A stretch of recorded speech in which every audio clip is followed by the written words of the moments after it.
Hi.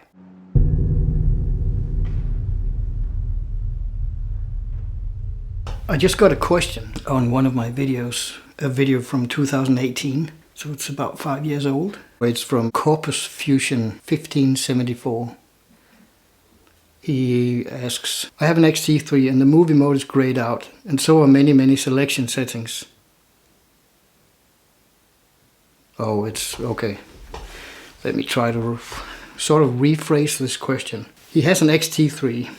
The movie mode is grayed out, and so are many selection settings as well. Currently it is set to slow mode on video, which I guess is slow motion. And he writes, I'm unable to switch to normal mode for video because about 85% of my camera is grayed out.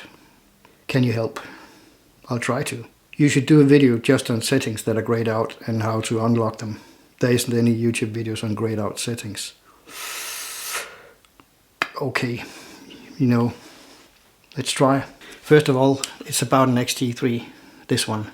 I just upgraded the camera to the latest firmware, and you should do the same. Mine was version 3 and now it's a version 501. So yeah, upgrade the firmware. You just Google Fujifilm X-T3 firmware and then it'll pop up. I guess I have to figure out to set this one up as well because it wants me to. Oh God. I don't want to set this camera up using the camera. I think I'd rather connect it to my Smarty Pants phone and figure out if I can actually take the settings from here and smack it in the camera. Let me try that. Open up the X app on the Smarty Pants phone. This is not really a video for this app at all. Now I get directions here and they tell me to turn off the camera, which I just did. Press and hold down the display back button. Oh, I'm an idiot. Sorry. Turn on the camera and then press and hold down the display back Bluetooth button. Not sure it is a Bluetooth button. Scan QR code to acquire the app. Okay, this is rather confusing. Select the Bluetooth pairing at the top of the menu. Alrighty. What the heck and balls? Add a camera. Turn on the camera. Press and hold down the display back button until a Bluetooth function didn't do anything. Bluetooth function. Okay. Pairing. Okay. Start pairing with a compatible device. Please wait a while. Okay. So it's searching this. This seems a bit as if it doesn't really want to. Okay. Breathe. Start pairing with compatible device. I am, you moron. A few moments later. Pairing is complete. Well, I guess you just have to wait. This is not really about the app, it's just about the question I read in the beginning. Let's see if it's possible to figure out if this is actually updated to the latest version of the firmware. I know it is. I just want to check if this one can figure that out. What a lot of stuff is going on here. Firmware upgrade. It's the latest firmware. Alright. Pairing these two requires patience when you do it, and you have to trust the process. Once it's done, then it's pretty quick. Alrighty, the thing with grayed out menu items. The reason why stuff is grayed out, that's actually a help. It's sort of a guide to what is active choices and what's not. I have some possibilities to use grain effect and other different settings that I can access. Those settings only affect the JPEG. It doesn't affect the RAW file. It affects the JPEG. If I set this camera to only record RAW pictures, you can actually still use grain effect, color chrome and everything else, which doesn't really make much sense except for your preview on the camera. I haven't set this up at all. I used this last for filming the Camera Punk film. It's a very capable camera.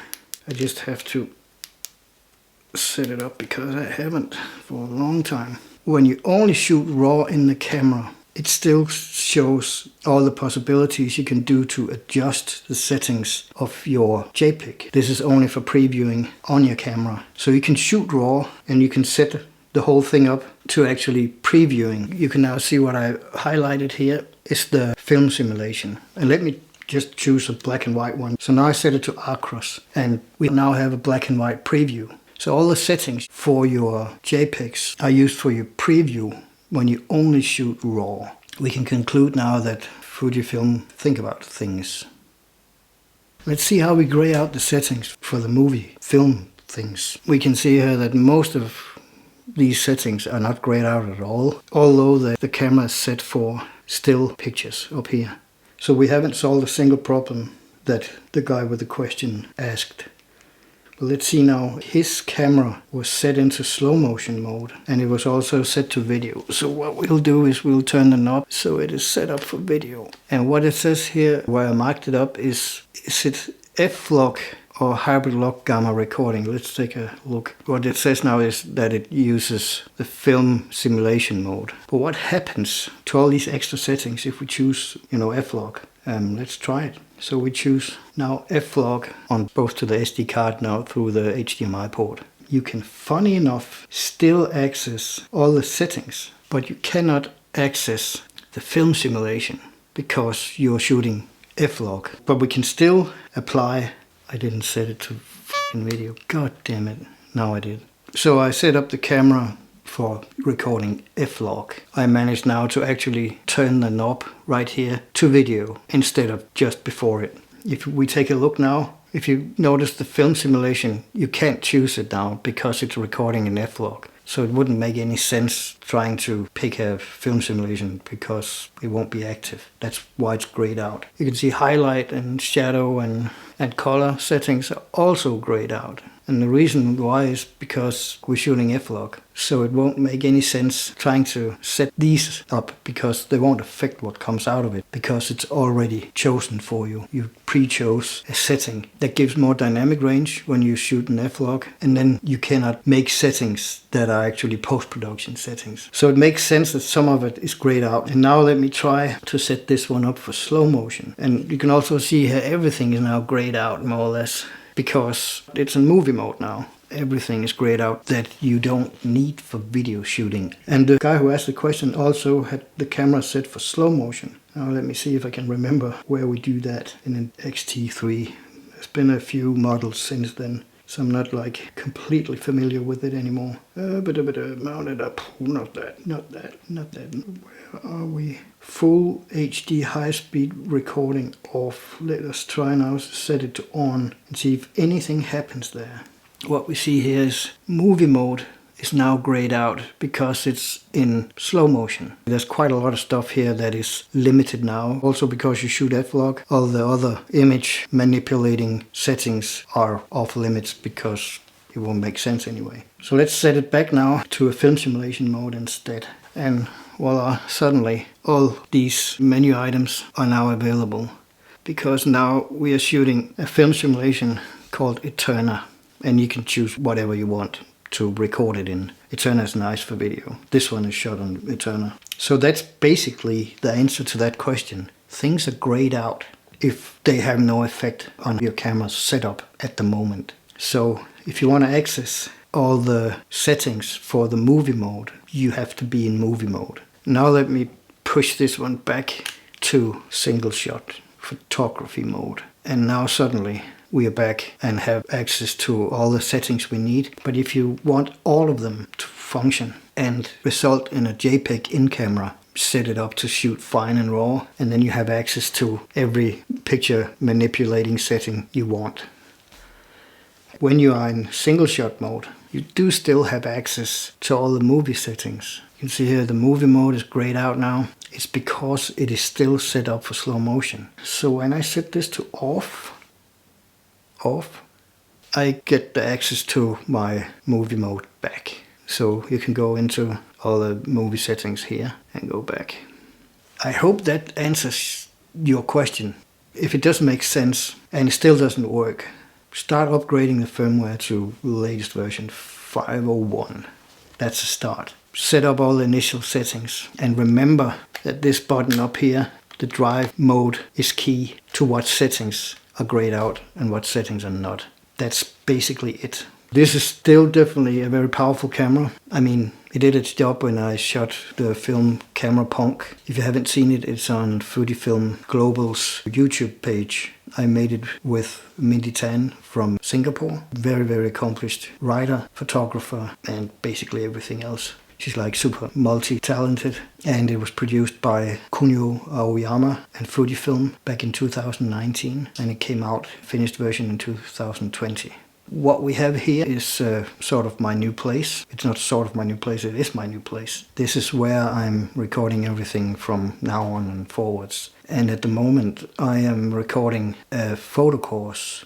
I had recorded one last year, but due to a failure on a hard drive and me not being clever enough, it went out the window. So now we are on it again.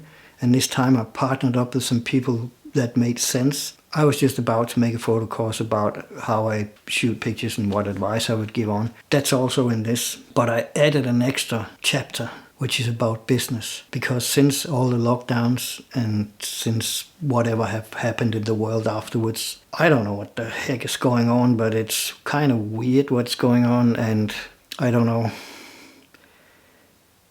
Yeah, it's definitely not easy anymore to make a living of being a photographer. So I partnered up with somebody who knows how you do that. I'm not good at that at all. It's not my skill. I'm good at nerding and taking pictures and working on a film set and all that. That's what I do.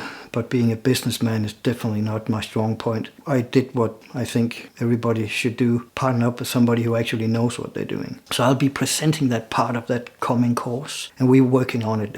It's a big job. There's a lot of stuff. And every time I shoot a video of like trying to explain aperture, I just have to be absolutely 100% sure that every single detail in what I explain is true. Because this is a course and it costs money to buy. So I have to go through all the knowledge that I have and be absolutely sure that it's double checked and verified, that I'm not just saying stuff that's not true.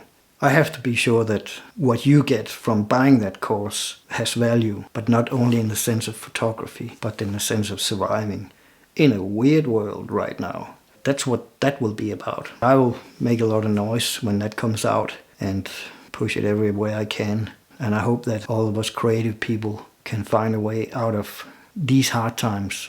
At some point in history, people who had a skill, who was really good at skills, being a carpenter or being a blacksmith or mechanic or whatnot, they earned pretty okay money.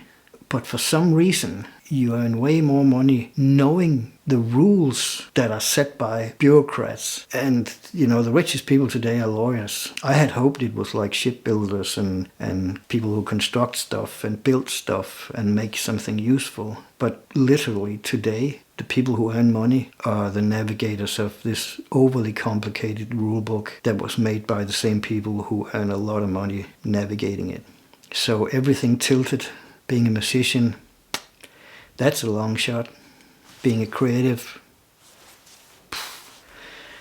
it's a long shot, because the craft itself seems to have lost its value, but where navigating rules made by bureaucrats seems to have much more value now. And I think the only way we can overcome that is figuring out how to exist in this new world order, whatever it is. So that will be part of the thinking of this photo course that we're making. And I won't be the one advertising for it, because that's their job. I'm not the businessman here.